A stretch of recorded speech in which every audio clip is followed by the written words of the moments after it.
I thought the research in the book, especially the information on the subject's reactions to intravenous DMT, was very exciting. To me, it seems that if we are going to try to validate this spirit world model, you need to have an IV setup where the user can control the amount of drug that's entering their system and get to the point where they want to be and sustain it, instead of just being a passive vessel.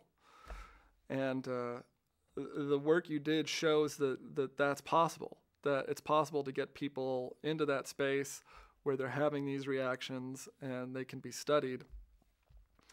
In terms of the notion of DMT acting as a spirit gateway for the soul entering and leaving the body, it sounds interesting, but it's one of these things that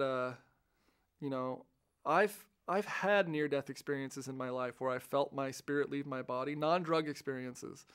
I was a cliff diver in high school. I grew up in Hawaii, and I would dive off of cliffs. And I took a dive off this 40-foot cliff into this pond, smacked my face on a rock on the bottom of the pond, and was completely passed out.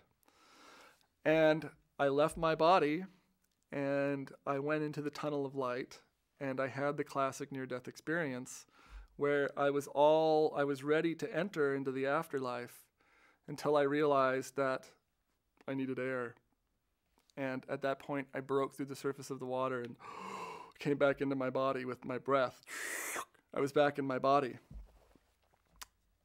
That near-death experience was much more like a ketamine experience, with the brain shutting down to a tiny, tiny, tiny little point, than it was like a DMT experience when the brain goes whoosh, because that did not seem like a near-death experience to me.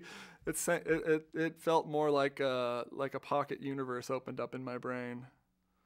And that's, if you want to know really what I think about the DMT universe, I think it is more like a pocket universe that you can take out, unfold, there it is, and then when your brain cycles down, it folds back up, and then it's gone.